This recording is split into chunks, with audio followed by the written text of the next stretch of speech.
Сәлем достар, біз бүгін тәжвид сабағының кезекті дәрісін бастаймыз. Өткен сабақтарда біз Духа сүресін оқып жатқан болатынбыз. 6-шы аятына келіп тоқтадық. Және де Духа сүресінің барысында біз сукунду нун мен тануиндардан кейін келетін әріптерге байланысты ережелерді өткен болатынбыз. Олардың бірі идғам. Идғам дегеніміз сукунду нун мен тануиндардың аяғындағы нундары өзінен кейінгі келетін 6 әріптің, яғни ярмалун әріптері я, ро, мим, ләм, уау және нун әріптерінің ішіне кіріп кетіп, сол әріптерді екеу қылып жібереді және өздерінің оқылмайтындығы туралы ереже, ол идғам ережесі болатын.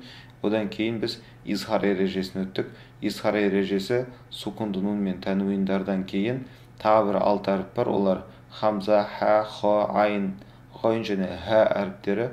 Бұлардың алдында сукунду нун мен тануиндар келетін болса, олардың нундары анық оқылады дегенбіз. Бүгін біз келген 6-шы аятымыздан жалғастырамыз. Осы сукунду нун мен тануиндарға байланысты тағы бір ережені өтетін боламыз. 6-шы аятқа қарайық. 6-шы аят: Аузу биллахи минаш шайтанир раджим. Бисмиллахир рахманир рахим. Алам яджидика. Яджидика деген сөз біз өттік. Бұл жердегі дәл әрпі біз қандай ереже бар дедік бұл жерде? Бұл жерде біз қалқалай ережесі бар дедік. Яғни дәл әрпі сукунду болатын болса, тербетіліп оқылады дедік. Және дәл әрпі сияқты тағы да 4 әріп бар. Сукунду болған кезде тербетіліп оқылады. Ол қалай? Әлем яджидка емес, әлем яджидка ятиман.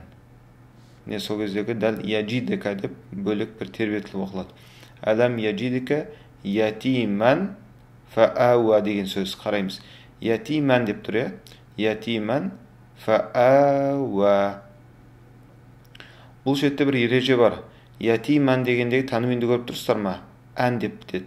Тануин ән болып біткен кезде, тануин бізде үшеуі, ән, ин, ун тануиндері.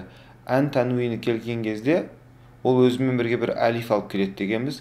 Алайда бұл әлиф оқылмайды дедік біз. Оны кейін грамматика өтіп жатсақ, сол кезде қараймыз. Бұл оқылмайды. Сонда әлем яджидика ятиман фаауа. Енді қараймыз. Қашан сукунду нун мен тануиндардан кейін бұл жағдайда біз тануин кеп тұр. Бұл жағдайда бізде әннің тануини кеп тұр. Ән деген тануин кеп тұр. Немесе 3 тануиннің біреуі келетін болса, одан кейін фа әріпі келетін болса, немесе осыдан басқа тағы да бір 14 әріп бар. Сол әріптер келетін болса, сукунду нун мен тануиннің нундары анық оқылмайды.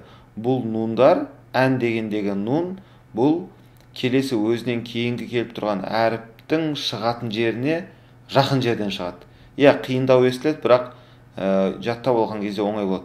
Демек, қараймыз, фә деген қай жерден шығады? Қалыпты жағдайда фә дегенде біз қасқа тісімізді астың ерінің үстіне алып келеміз. Фә деп шығарамыз. Араб тіліндегі фә солай шығады. Демек, ятиман дегендегі н-мен аяқталып тұр ғой, ятиман. Сол н-ны біз осы фәнің шығаратын жерінен шығаруға тырысамыз. Және де мұрынды қосып ғуннамен оқимыз. Ғунна деген мұрынды қосып оқу деген сөз, мұрынмен оқу. Демек, әлем яджидика ятиман фаауа. Ятиман фаауа деп оқимыз.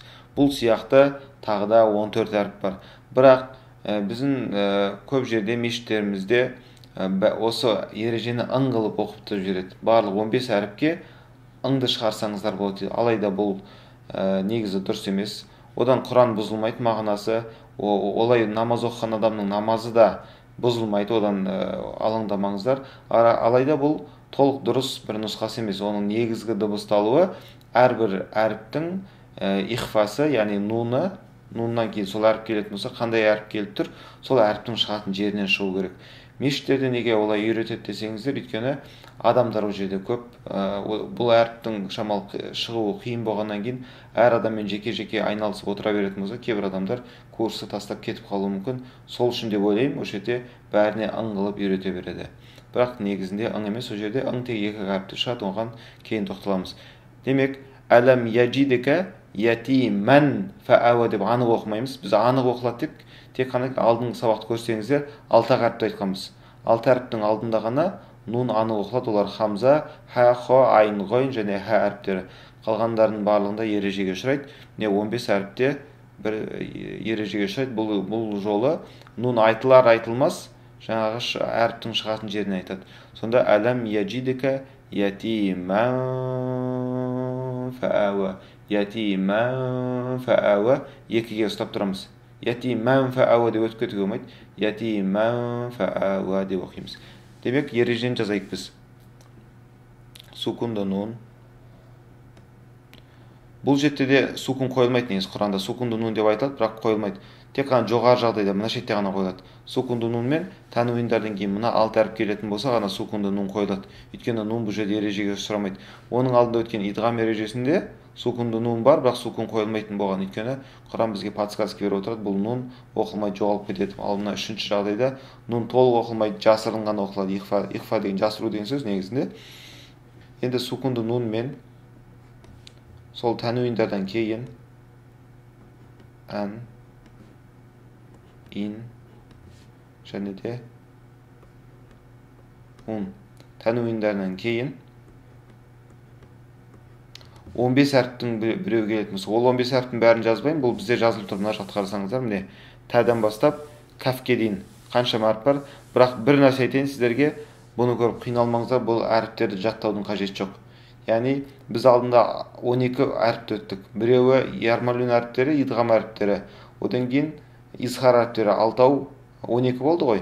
Одан кейін бә әріп бар 13. Осы 13 әріптерден басқаның барлығы ихфа әріптеріне кіреді. Яғни жаттаудың қажеті жоқ. Алғашқы 2 сабақты жаттап алсаңыздар, сол кездегі әріптерді, бұл әріптерді жаттамай қойсаңыздар болады. Сол үшін мен жазбаймын. Тағы бір подсказка бар. Қараймыз, міне бірінші идғамда сукунды нунның үстінде нун қойылмайды, бірақ тәнуиндар мынау сияқты қисық жазылады. Қисық жазылса тәнуиндар, демек бұл тәнуиндар ережеге ұшырайды, бұлардың нундары анық оқылмайды деген сөз. Мына яның ішіне, немесе ро, мим, ләм, уау, нун бар, соның ішіне кіріп кетеді, жоғалып кетеді деген сөз. Ал енді изхар әріптеріне қараймыз, нундарының үстіне сукун тұрады, ал олардың тәнуиндары тік жазылады, тік. Одан кейін ун деген тәнуинне бір үтір болады да, екіншісі сол үтірді қоршап бірдеңе тұрады. Яғни қосылып кетпейді, нуны одан кейінгі әріпке қосылмайды, анық оқылады деген сөз, деп. Ал мына унды қараңыз, 2 үтір келіп тұрады, бұндай кезде қосылады деген сөз. Бүгінгі сабағымызда да сондай, нунның үстінде сукун қойылмайды, ал тәнуиндары қисық жазылады. Оны біз мысалда көреміз. Қараймыз мысалға, мына 8-ші аят қараңыз. Уәжадака аилан дегендегі, аилан лән дегендегі тәнуинге қараңыздар, қисық тұр. Яғни бір-бірінің үстінде түп-түзу тұрған жоқ. Тура сол сияқты бүгінгі өткен аятымызда да әлем яжидика ятиман деген ән деген бір-бірінің үстінде тұрған жоқ, біреу қисығырақ тұр. Демек ережеге ұшырайды деген сөз. Ал ережеге ұшырамаса, 2 сызықша бір-бірінің үстіне тік жазылатын еді. Ережеге өтейік. Ихфа жасыру дегенді білдіреді. Ихфа әріптері алфавиттегі қалған 15 әріптер. Қалған 15 әріптер неден қалған? Біз бірінші сабақта 6 әріп өттік, ярмалун әріптері, оған нундар қосылып кетеді дедік. Екінші сабақта тағы да 6 әріп өттік. Бұлардың алдында сукун мен тәнуин келетін болса, анық оқылады дедік. Одан кейін бә әріпі бар, оны біз кейін өтеміз. Сонда 7 әріп 12, 6-6-12, 13 әріп болды. 13 әріптен қалған 15 әріптің барлығы ихфа ережесі болады. Бұлардың алдында сукун мен тәнуин келетін болса, осы әріптер ауыз қуысының қай жерінен шығады? Нун әріпі де сол жерден шығады, және нун болып оқылады. Егер бір яки 2 сөзде сукунның нуннан кейін немесе тәнуиннен кейін ихфа әріптерінің біреуі келсе, сукунды нун және тәнуин осы әріптердің шығатын жерінде жасырын ғуннамен оқылады. Яғни тілді ихфа әріптерінің шығатын жерінде ұстау керек. Біз бұлармен таныстық. Мысалдары. Мысал өте көп, 15 әріптің бәріне мысал берген, бірақ біз осы мысалдардың бірінші қатарымен ғана танысамыз. Қалғанын пауза басып тұрып өздеріңіз оқып көрсеңіздер болады. Міне, тә әріпі, бұл ихфа әріпі. Бұның алдында нун келетін болса, тә әріпінің шығатын жерінен шығады. Тә әріпі қай жерден шығады? Тә әріпі алдыңғы қасқатыс бар ғой, үстіңгі. Соның ажарында қызыл еті бар, сол жерден шығады. Тә. Демек, оның алдында ны келетін болса, сукунды сол жерден шығады. Т шығатын жерден шығады. Сонда кунтум деп анық айтпаймыз. Кунтум деп мұрынмен айтамыз оны тағы да. Енді тәні қараңыз. Тә деген тілдің 2 тіске қыстырылуы арқылы шығады. Демек, оның нуны, оның алдында келген сукунды нуны дәл солай шығады. Мына шетте уәл, уасыл қамсасы оқылмайды. Ләмге секіреміз. Уәл у, уәл ун са, негізі уәл ун сә деп тұр да. Бірақ біз оқығанда уәл унса деп оқимыз. Джим әрпін қараңыздар. Ән жайна. Негізі оқылғанда араб тілінде ән аны айтылады.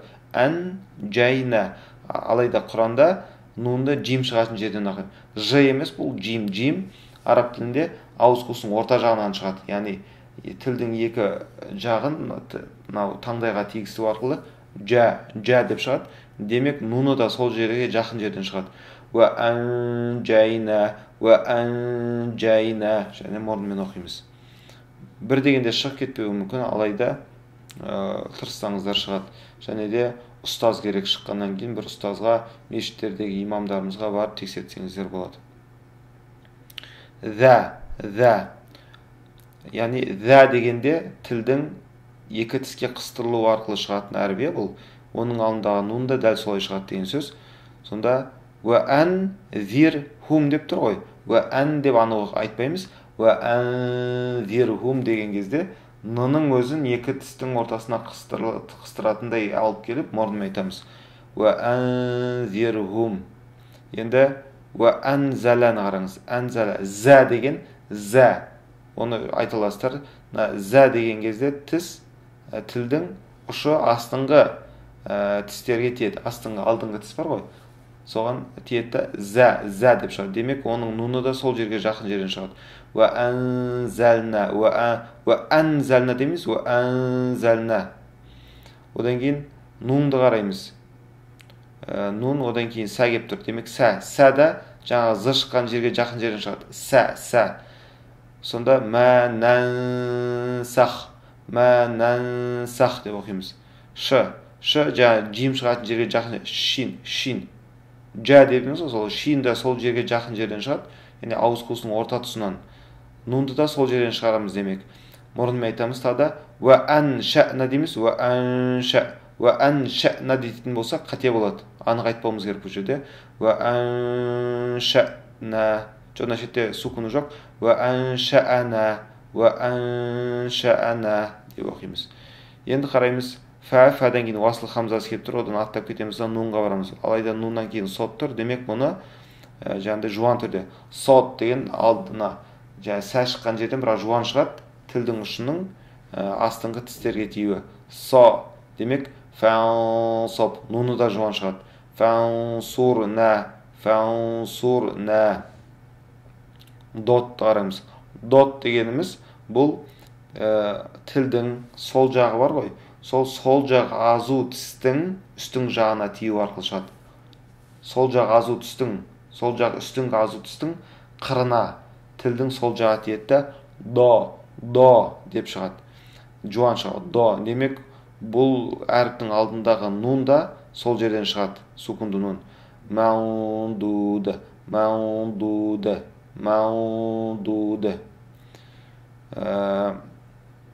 Одан кейін то дегеніміз тә шығатын жерден алайда жуан шығады.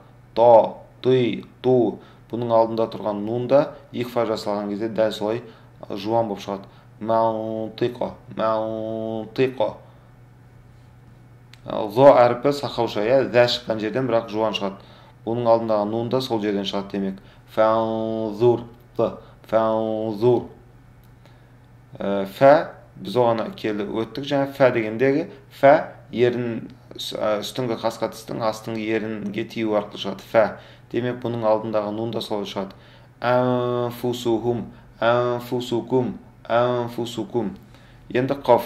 Қоф пен кәфті ың қылып шығара берсеңіздер болады. Кәдімгі аң дегендегі қазақ тіліндегі ың. Ин қолаба, бірақ қофта жуанырақ шығады. Ин қолабу деп тұрдың шетте. Ин қолабу. Алиф оқылмайды. Оны уақытында тоқтаймыз бұған. Одан кейін кәфті қараңыз. Мункар деп тұр ғой. Мункар дегенде біз кәдімгі қазақ тіліндегі ыңды айтамыз. Мункар. Міне осымен 15 әріпке мысал келтірген болдық. Қысқаша қайталайтын болсақ, сукунды нун мен тәнуиндардан кейін осы 15 әріптің біреу келетін болса, сукунды нун мен тәнуиннің нундары дәл сол 15 әріптің шығатын жеріне жақын жерден шығады. Енді подсказка бұл жерде жеңілдік қандай? Жеңілдік бұл сукунды нун мен тәнуиндар былай қисық келетін болса, ана үшінші мысалдағы сияқты немесе бірінші мысалдағы сияқты, не көрдіңіздер ме, қисық келетін болса, жаңа нундарының үстінде сукун болмайтын болса, демек ережеге ұшырайды деген сөз. Ун дегенді қараңыз, ун деген кезде екі түрше келеді.